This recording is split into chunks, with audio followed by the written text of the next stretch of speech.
the Vice President of India resigns. Vice President of India, a constitutional post. Vice President of India is also the ex officio chairperson of the upper house, that is Rajya Sabha. Means whoever is the Vice President of India is the presiding officer of Rajya Sabha, that is the chairperson. So a Vice President resigns means the chairperson also resigns. Now, this happened on 21st of July 2025. Mr. Jagdeep Dhankar officially resigned from his post, citing health concerns. Now, the reason for his resignation has become controversial. The opposition members, they have questioned that, his health is fine, but why is he resigning? There was also an impeachment effort against him in the previous session. Although that was politically motivated, but yes, we cannot deny the fact that there was an attempt for impeachment. Impeachment means when the members want to remove the Vice President. Now, multiple speculations are being made that he resigned due to this, he resigned due to that, something big is happening and things like this or that, and these kind of masala or these kind of speculations are not for us. To be very clear, not for us aspirants. What is for us? What are the constitutional provisions of the office of the Vice President? What are the constitutional provisions with respect to resignation of the Vice President? Now, since the Vice President has resigned, whom does he submit his resignation to? Then what will happen after that? How will the elections to the Vice President, office of the Vice President be conducted? Now, in this particular topic, I have purposely missed out one topic, that is elections to the Vice President, elections of the Vice President. And this, I would want you guys to figure out that how the elections happen. And obviously, doubts any, then I will be addressing them. Now, his resignation was submitted to President Draupadi Murmu in accordance with Article 67A of the Constitution. So, the Vice President hands over his or her resignation to the President of India. This is one such thing which is mentioned in the Constitution 67A article. Now, this resignation came on the first day of monsoon session of Parliament, just hours after Dhankar made an impassioned appeal in the Rajya Sabha for restoring civility, mutual respect and constructive political discourse in the Parliament. Actually, Parliament nowadays is like, a fish market or a bhindi bazaar where, it is very unfortunate to say that there are a lot of disruptions. Kaam ki baat koi karta nahi. And, there are frequent, walkouts. People are protesting outside the Parliament. People means members of Parliament. And there's no constructive debate which should be there in a democracy. Now, this is not how the country will run. And the cost of running the Parliament is immense. I was reading somewhere 2.5 lakh rupees per minute or per hour was the cost. And that in itself is very huge. So, this is something which should be understood, and that is why he said that there should be mutual respect, constructive political discourse in the Parliament. Now, his resignation marks the first time in recent Indian political history that a Vice President has voluntarily stepped down from office, sparking reflection on his controversial and assertive tenure as Chairman of Rajya Sabha. Now, his tenure as Chairman of Rajya Sabha or the Vice President of India was full of controversies. Let's not forget that as well. Whatever the controversies, we'll see here. And now he resigning has raised eyebrows further, means has raised a lot of questions. Ki why? Was he having some differences with the government? Was there a threat to him? Or was he involved in some corrupt practices? These kind of questions have arisen, and the content creators online have created a lot of content based on or answering these questions.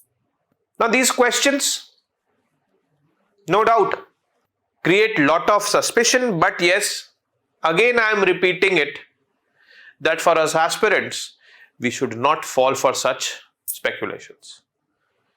We should only adhere to the fact, or if something is coming out from the vice president's office, ex-vice president's office itself, then we should consider it.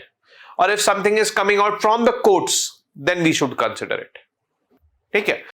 Else, we should ignore such kind of speculative content. And this is not only with respect to this particular topic that we should ignore speculative content.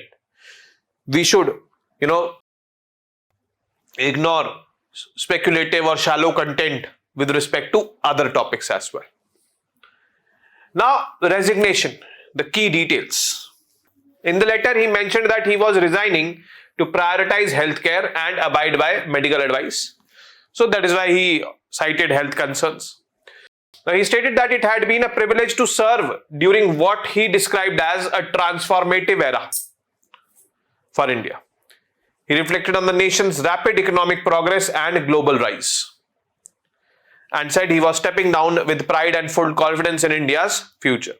So, these are some things which you say or which you mention while going some positive things. Now, constitutional provisions involved in this. His resignation was made in accordance with Article 67A of the Indian Constitution. So 67A says that Vice President may resign his office by writing under his hand addressed to the President, and that is why he submitted his resignation to the President of India, that is Srimati Draupadi Murmu. And this has been mentioned in Article 67A of the Constitution. Now, with the resignation being effective immediately upon submission, and it was accepted also by the President of India, the office of the Vice President of India and ex-officio Chairman of Rajya Sabha stands vacant. There can be a possibility that he submits his resignation and is not accepted by the President. In that case, that office is not vacant. So this is also to be noted that, acceptance by the President is very, very important. Now, as per established procedure, the Election Commission of India must initiate a process to elect a new Vice President within a stipulated time frame. Typically, it is 6 months. Now, electing a Vice President, how the elections happen. What is the Electoral College? Electoral College means who are the participants who are voting for the President. In what manner elections happen, this is what you have to find out. I have purposely not mentioned it over here. Because basically I don't believe in spoon feeding. You should also have this urge of knowing things, and you should also learn about the ways of surfing the internet and then asking doubts. You can do it today, and if you do it before the doubt session, you can ask me doubts in today's doubt session. If you're not able to do it before today's doubt session, you can do it later and you can ask me in the next week's doubt session. So this is what has to be done as a task by you guys. Implications of the resignation. The vacancy in the constitutional office will be achieved. Now, with Dhankar's resignation, the office of Vice President of India and Chairman of Rajya Sabha stands vacant. As per procedure, President may appoint a senior member of Rajya Sabha as interim chairman. Till then, the Vice Chairman will be acting like the Chairman. That position cannot be vacant. A new Vice Presidential election must be held within 6 months as per the rules laid down by the Election Commission and governed under the Presidential and Vice Presidential Elections Act of 1952. Now, conducting elections within 6 months is mentioned in this particular law, and elections have to be conducted by Election Commission of India. Who else will do that? Second is impact on parliamentary functioning. Now, since the Vice President was the ex officio Chairman of Rajya Sabha, the upper house, now what will be the impact on Parliament functioning in the absence of Vice President? Vice President serves as the ex officio Chairman of Rajya Sabha. Ex officio simply means whoever is the Vice President is automatically the Chairman of Rajya Sabha. His absence can lead to temporary adjustments in presiding officers in upper house. Possible implications of the ongoing monsoon sessions. Yes, a lot of questions are being raised by the opposition MPs in the monsoon session also, that why he resigned. Okay. So this is what you need to understand. Address to the parliament before resignation. Now, earlier on the same day of his resignation, Jagdeep Dhankar made notable opening remarks in the Rajya Sabha, urging all political parties to engage in respectful and constructive parliamentary conduct. He warned that a thriving democracy cannot sustain constant acrimony, and added that political confrontation should not be a sense of politics. He emphasized that although political parties may pursue the same national goals through different methods, yes, national goal of national development is same, but methods are different. No Indian truly works against the interest of the nation. This was basically the last address as Vice President. So obviously all the good things will be there. Dhankar further argued that internal discord weakens national unity. That should not happen. It should not happen like some opposition members are, going against the country just for criticizing the government. And this has been happening in our country. So this is what has to be taken care of, he said. He called upon members of parliament to choose dialogue and discussion over conflict and personal attacks. This has been happening a lot, and urged both ruling and opposition benches to participate in productive debates for Bharat's progress. Unfortunately, this has not been happening. Nobody is indulging in productive debates. So this is what needs to be known. The review of Jagdeep Dhankar's tenure. Clashes with the judiciary. Shortly after taking office in August 2022, Dhankar criticized Supreme Court's 2015 ruling that struck down National Judicial Appointments Commission Act. He called the judgment a glaring instance of judicial overreach and a severe compromise of parliamentary sovereignty. So, NJAC, National Judicial Appointments Commission Act, just a brief about this. Presently what happens is, judicial appointments, whether it be to the Supreme Court or the High Court, is done by collegium system. What is collegium system? Collegium system, an electoral college.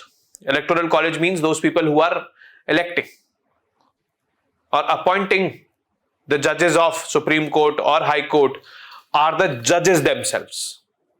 And they do not involve anyone from the executive, from the legislature. Nobody is involved.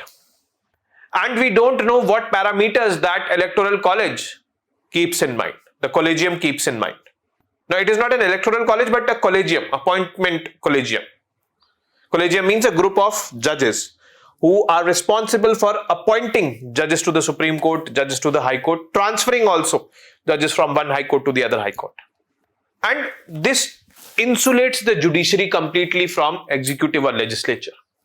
And the difficult part is that whatever is happening in that collegium, nobody knows except those members of the collegium.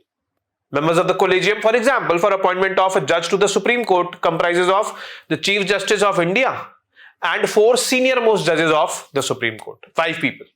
How decisions are taken, what points are discussed, nothing is known. Now, to overcome this, the Constitution was amended, and National Judicial Appointments Act was that Constitutional Amendment Act which aimed to create a commission which was responsible for judicial appointments. That commission comprised of a member of an executive also, that is the law minister. That law was passed by Parliament, both the houses, but that law was struck down by the judiciary, because judiciary has the powers to strike down laws, including constitutional amendment laws. They said that this law is violating the basic structure of the Constitution. Basic structure of the Constitution means judiciary will not be independent. There will be interference of the executive in the judiciary. And Jagdeep Singh Dhankar, part of the legislature, therefore he criticized कि भाई ये क्या किया judiciary वालों ने, what they have done. This law aimed to bring more transparency and accountability in the judicial appointments process. But that was struck down. And that is where Jagdeep Singh Dhankar criticized the Supreme Court's 2015 ruling that struck down National Judicial Appointments Commission Act. He called the judgment a glaring instance of judicial overreach. He was saying that judiciary is trying to overreach and serve compromise, a severe compromise of parliamentary sovereignty. He said that parliament is not sovereign. Parliament means voice of the people, because people have elected those parliamentarians. And that is not sovereign in our country.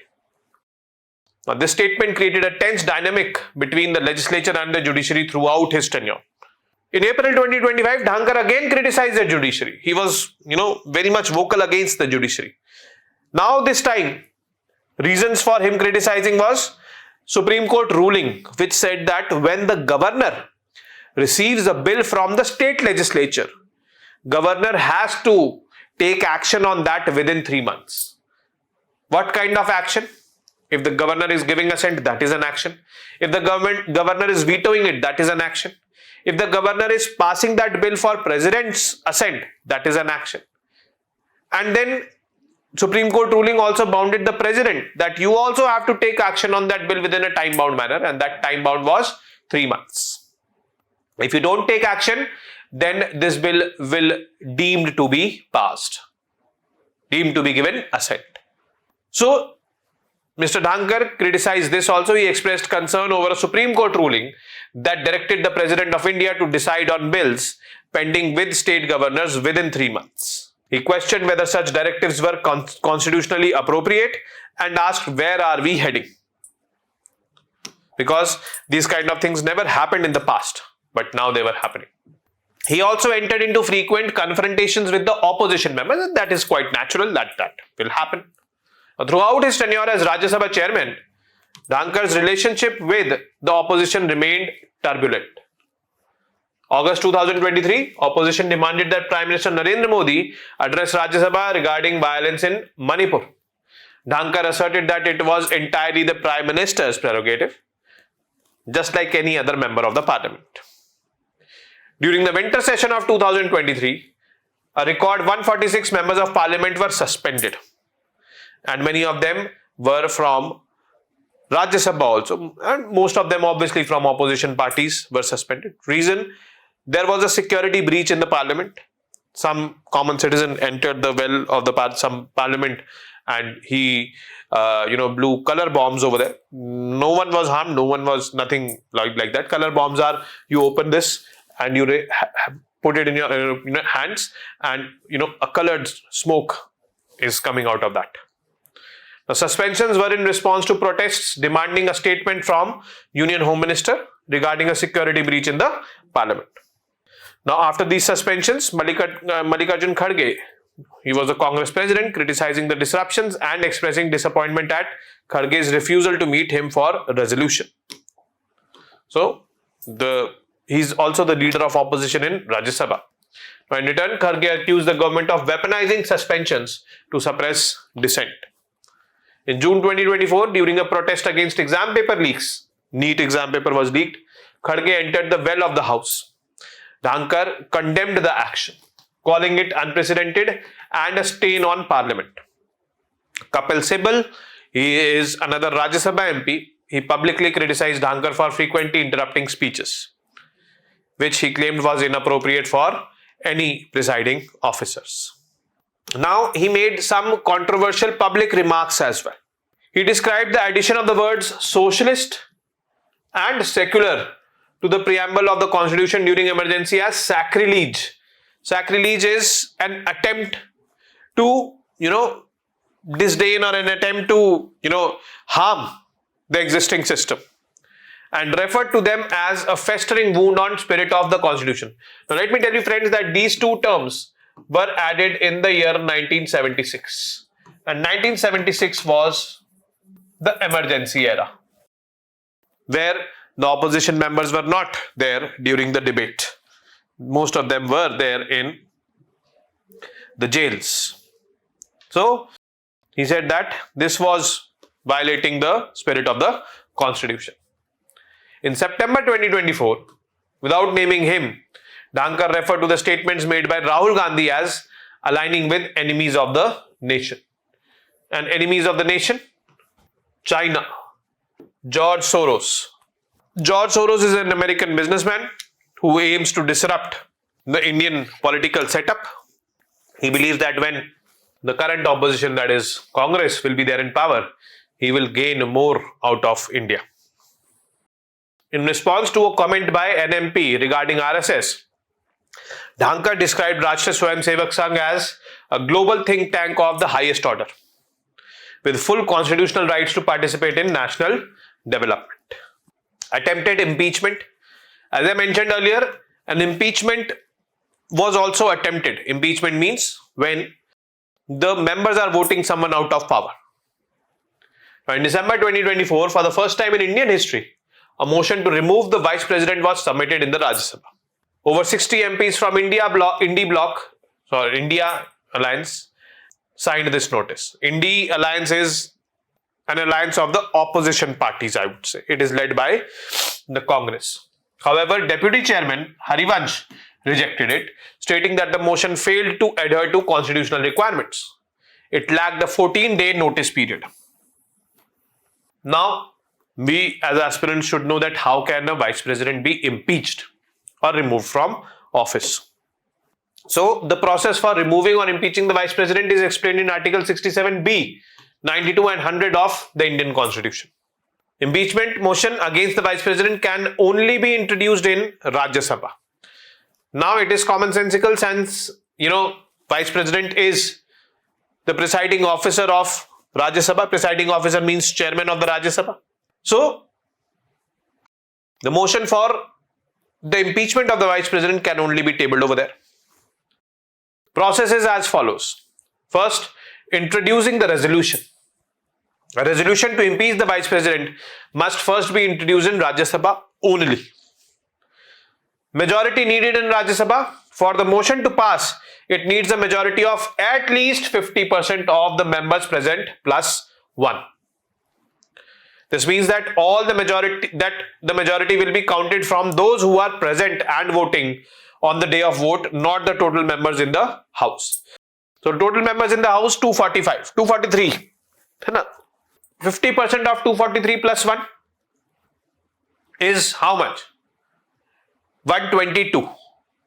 Right? But that will not matter. What matters is how many are present. Let's suppose only 200 are present out of 243. Out of those present and voting, 50% plus 1, that is 101 votes should be in favor. 50% of 200 is 100 plus 1, 101. Motion then moves to Lok Sabha. If the motion passes in the Rajya Sabha, it then moves to Lok Sabha, where it needs to be approved by a simple majority for the vice president to be removed. Again there 50% plus 1. Simple majority means 50% plus 1. Now, before the introduction of the resolution in Rajya Sabha, there are multiple things done before that. What are these? Let us see. Article 67B of the Constitution says that there must be a 14-day notice before the motion can be moved. Means, first time we'll talk about impeachment. So, if the motion is accepted, then 14-day notice period will be given to investigate into the grounds on which impeachment is being portrayed. Then, after that 14-day notice period, the motion is tabled in the Rajya Sabha. Then it is voted upon. The notice is mandatory before the resolution can be introduced. This notice period of 14 days. And this is what happened in December 2024. This notice period was not given, and that is why it was violating the constitutional provisions. What were the goals of the opposition? The senior leader from opposition said even though they might not have enough votes to remove Dhankar, the goal is to send a clear message to the BJP that they cannot run the parliament in this way. They knew that they will not be able to impeach. It was just symbolic. But they wanted to send a message, means the opposition leaders wanted to send a message to the ruling party. Leader added that we are fighting to save parliamentary democracy. Trinamool Congress statement. Sagarika Ghosh, deputy leader of TMC in Rajya Sabha, said this government is killing the parliament. She also claimed that BJP was scared because they do not have answers to people's issues. She added that the government is misusing important constitutional offices for its own benefit. Now, opposition's numbers in Rajya Sabha. The India bloc has 103 members in Rajya Sabha. Total membership is 243. Plus the support of independent MP Kapil Sibal. Even with this support, they do not have enough votes to remove Dhankar. They still want to submit the notice as a statement of their concerns. Opposition was also upset after Dhankar mentioned Congress MP Abhishek Singhvi in connection with recovery of money from his seat. Recovery of money related to corruption. This, along with Dhankar, allowing BJP members to raise the issue of Congress ties to George Soros.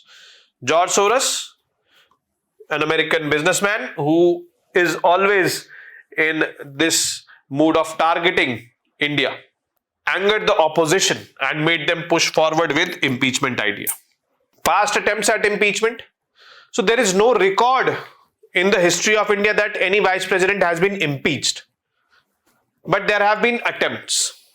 In 2020, opposition moved a no confidence motion against Deputy Chairman of Rajya Sabha, Mr. Harivansh, after he allowed the farm bills to be passed without proper discussion. Now, this led to strong protests and opposition accused him of violating parliamentary rules. Article 90 of the Constitution talks about how a Deputy Chairman can be removed. It allows for a resolution to be passed if the majority of members in the Rajya Sabha agree. 2020 resolution was backed by Congress, TMC, DMK, CPI, RJD, Aam Aadmi Party, TRS, SP and IUML and others. However, the resolution was rejected and did not result in any change. Historical precedents. In the past, resolutions were moved against speakers of Lok Sabha but were never successful. For example, in 1951, a resolution was moved against G.V. Mavlankar, the first speaker of Lok Sabha. Sardar Hukam Singh, 1966. Balram Jakar, 1987, also faced similar resolutions, but these were discussed and rejected by the House. Previous tenure as Governor of West Bengal. Now, before becoming the Vice President, Jagdeep Dhankar served as Governor of West Bengal 2019 to 2022. Now, West Bengal is also a state ruled by opposition party, that is TMC. And the situation there is very, very, hot, I would say. Now, his tenure was marked with regular clashes with Chief Minister Mamata Banerjee and her administration. He frequently criticized the state government on issues like law and order, corruption, post-poll violence, and appointment of vice chancellors. Appointment of vice chancellors to the universities, the state-run universities. They are appointed by, technically speaking, the governor. But the governor acts on the aid and advice of the chief minister and his or her council of ministers. The relationship deteriorated to the extent that Mamata Banerjee blocked him on social media. And Speaker Biman Banerjee filed formal complaints against him. Now, conflicts between governors and the state government are not new in Indian history. There have been, a long history of conflicts between the governor and the state governments. But yes, some conflicts get ugly. As per Jagdeep Singh Dhankar's, input, he says that he is having good relations with Mamata Banerjee. He is on good talking terms with her when he became the vice president. Very lately, I've heard from him. But, during his tenure, there were a lot of conflicts. Personal and political background, he belongs to, Kaithana village, Jhunjhunu district of Rajasthan, born in 1951. Now, coming from an agrarian family, means his family is involved in agriculture. He studied at a government school and later attended Sainik School, Chittorgarh. He earned a law degree from University of Rajasthan and became a senior advocate in the Supreme Court of India. His political journey began in 1989 when he was elected to the Lok Sabha on the Janata Dal ticket. So initially, member of Janata Dal, later joined Congress and served as MLA in Rajasthan Assembly. And in 2003, he switched to BJP. So, in Hindi, there is a saying that Ghat Ghat ka pani piya. Janata Dal, Congress, BJP. Advising the party on legal issues before being appointed as the governor of West Bengal in 2019. And then vice president in 2022. So 2022 to 25, vice president. 2019 to 22, governor of Bengal. And before that, legal advisor to BJP since 2003. So this has been his journey. Now, one topic I'm repeating, what you guys have to do is, because you know that the vice president has resigned, submitted his resignation to the President of India. President of India has accepted his resignation. The office of vice president, who is also known as the ex officio chairman of Rajya Sabha, is vacant. Elections have to be there. How are the elections conducted for the office of the vice president? You have to find that. Okay. So last time elections were in 2022. The term had to expire in 2027. Okay. So this is what you need to find out.